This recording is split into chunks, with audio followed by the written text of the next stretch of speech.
concept of twin flames is such a heavily trending topic these days, now more than ever, because we need it to be more than ever. And it's been this way for some years now, but there are also a lot of misconceptions and misunderstandings about it, especially when you're first jumping on it. So I just want to share some of my thoughts on my journey and also just generally explain what it's all about. So I have been consciously on this journey since about 2017. I've been on it much longer, much longer, but it's just been since then that I became aware of what it even all means. So what does it mean? So basically, this is the other side of your own self. Sort of tapping into your subconscious is what it means. So it's a direct route to spirituality and your own spiritual side. Basically, we all have two sides of ourselves. Let's call it feminine and masculine, which has nothing to do with gender. It's just terminology. It's just labels so that we can talk about these things. So feminine being more of the intuitive, dreamer, feeling side. And if you're more in touch with that side than you're masculine, then you're probably watching this video right now. Because if you're on more of the masculine side, you're just not focused on that kind of stuff as much. You're more of the action taker and tangible material concepts. So that's a very general description, but that's kind of the idea. So we all have both. It doesn't matter if you're female or male. We all have both within us, but what can happen is you can get out of balance and out of whack and lean way more to one side than the other, and then you don't have a balanced life. And that's going to expose itself in a myriad of ways. So it could be your work life, your friendships, and most distinctly, most obviously, when we're talking about a twin flame journey, it would be romantic partnerships. So the biggest misconception is that your twin flame is all about another person, which, yes, it can manifest that way. Many times it does. And if you come into union, as we call it, or alignment with your embodiment of this other person, of what it means to be whole, then wonderful for you, because that's a lot of spiritual work that you've done, and it's quite a blessing. So to get to that point, it's not so easy. Most of the time it's not, because what's really happening is you're facing other parts of yourself that you have never faced before, or dealt with, or known of, or maybe were afraid of. And so we're tapping into subconscious beliefs that you may have about yourself and the world around you and how things work. And we're just kind of correcting things, I guess, for lack of a better phrase. So the point is once you can balance your energies, your two opposing energies, I shouldn't call them opposing, your two energies that complement each other within your own self, and as you rise through your vibrations in life, your different levels of life, as you're ascending, then you will keep getting mirrored situations and relationships and encounters and people in your life that match where you are on that journey. So it can be very tough and very challenging for a good bit while you start this path. But the point is, ultimately, is that because this other person that you've met that has catapulted you into this journey has had such a profound effect on you, that you feel like you have this deep attachment. You feel like you are completely obsessed. Like when maybe you separate, when you have an argument, when things don't work out, when you're not in communication, it can literally feel like you're losing a part of your own self. It is incredibly difficult and incredibly painful. It truly feels like you're mourning the death of a loved one, because you are mourning the loss, it feels like, at that point in time, of your own self, your own soul, which really doesn't happen. You're just thinking that's happening. But that's how profound of an effect this situation has over you. What will then start to happen, and this is where, in my own self, I'm included in this, what I'm about to say, is where people end up staying in pain for longer than they need to, where people get confused and lost on this journey, is, again, it's when they think that it's all about the other person.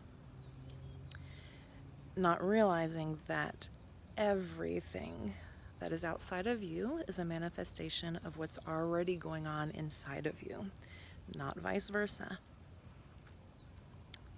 You manifest everything that is already an internal belief, including this other person. So you will start to, well, basically, it's allowing you to understand law of attraction and just how energy works, and this concept that I just spoke of, where the reason it's so mind-altering and jarring and shocking and unbelievable at first is because you will see so many synchronicities. You will encounter so many so-called coincidences, so many things that are just too crazy. Like, that many coincidences couldn't have happened unless it meant something, kind of thing. You will start to hear their name in grocery stores. You will start to see the car that they drive every time you drive down the street. You will start to hear that special song that the two of you shared together. You will just see and hear and encounter and experience them everywhere around you. Some could call that telepathy. In a sense, it is, from one perspective. But because when you return back to them, they'll say kind of the same things to you. But it's because we're all manifesting outward. So if you do have this connection with another person, you're both encountering the same things, but ultimately it's coming from the inside out. So it's just kind of a quick, relatively quick. This stuff can last weeks, months, years, decades. But in the grand scheme of things, where you have many, many, many incarnations in life, and you've gone through many lives, you've most very likely encountered your twin flame embodiment in previous lives, but maybe you never actually got to get together. You never had that full-out relationship. Something happened where maybe someone abandoned the other, someone passed away, whatever happened. That's, again, just the embodiment of another person, and you relive that pain. But the point is you never are detached from your own twin flame, because it's you. So the synchronicities that you're seeing are just because you have become so obsessed with this other person that has become your basically constant focal point. So whatever you're focusing on in life, this is the point. This is where law of attraction begins, the understanding of it. Whatever you're focusing on is what you get more of. The universe just says yes. Yes. Your wish is my command, is what the universe says all the time. It doesn't judge. There's no right or wrong. It just is. It's just cause and effect. It's just energy. So, because you end up having such an obsession with this other person, now you've created such a focus on everything that is them that you are just getting bombarded by everything that is them.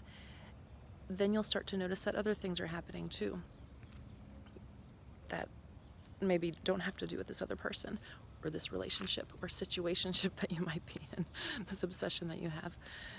And notice that I'm not saying that you're getting that relationship right away, because what happens when you're in pain is you're focusing on what you don't have. And guess what you're going to get more of in life is whatever you're focusing on. Literally, take things extremely literally. So just because you're focusing on someone and wanting them so badly to be a part of your life, to be in a relationship with them, if you're in pain about it, if you're depressed about it, if you're stressing about it, if you're up all night about it, if you have anxiety about it, this is what you're breeding more of, is the lack of them being there. So it's a heart-wrenching process, but if you can get through it and dig deep into your own inner being, your own soul, and understand that you have the power, that you're the one that's creating all of this. You're creating them actually running away from you more and more and more, the more that you are in pain over it. You start to then, very gradually, tap into the fact that, oh, I do have the power. So if I can love them, would always want to be willing to be a part of their life, but I don't need to have them to survive. I don't need them for my happiness, that I can be a whole and complete being on my own. And if they want to come in, if they are doing their work as well, and we meet at a different time, we're both on the same level, a healthier level, and we end up in a relationship, wonderful. In fact, it's much, much, much more likely to happen that way. In fact, it won't happen unless you do that. This is the point. It will not happen unless you understand that everything that you desire in life has to be not just what you desire, but how you're already living. It seems backwards. I know. Whatever you want to do, whatever relationship you want to have, whatever place you want to live in, whatever you're desiring out of life, you want to be specific yet general. What I mean by that is, do be specific about how much money you want to earn next year. Okay? Yes, don't just say, I want more money. The universe can give you 2 cents more and say, done, did it for you. That's more money. No, be specific. I want to make $10,000 more per year next year. I want to make $1 million next year. And then let it go. Don't control it. You can't control the factors on how you get it. You do your work, you take the action steps, you do as much as you can control with what you're putting out into the universe, but you can't obsess about it, and you can't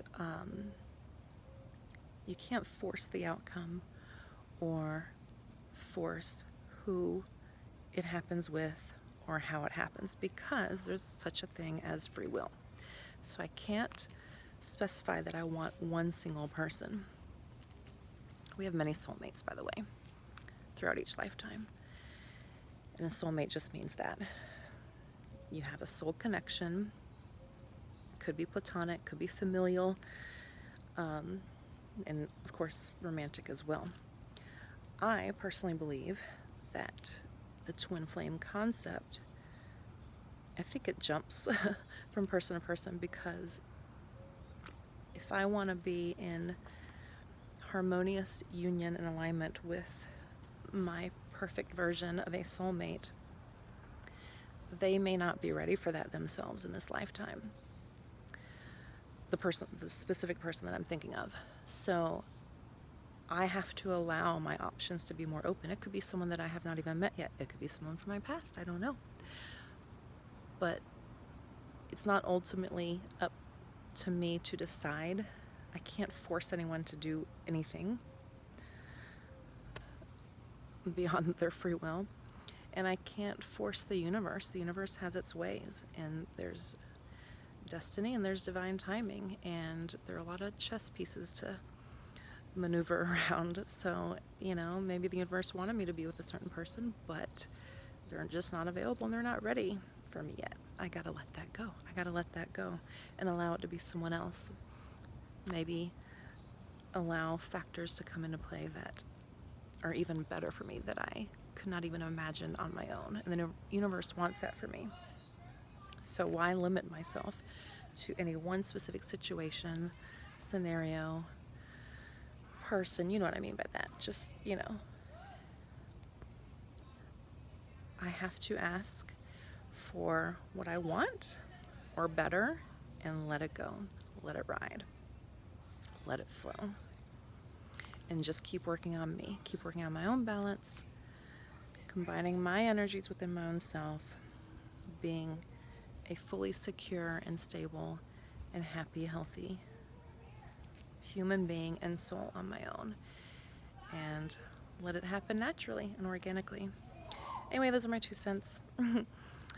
Please, if you would, like, share, comment.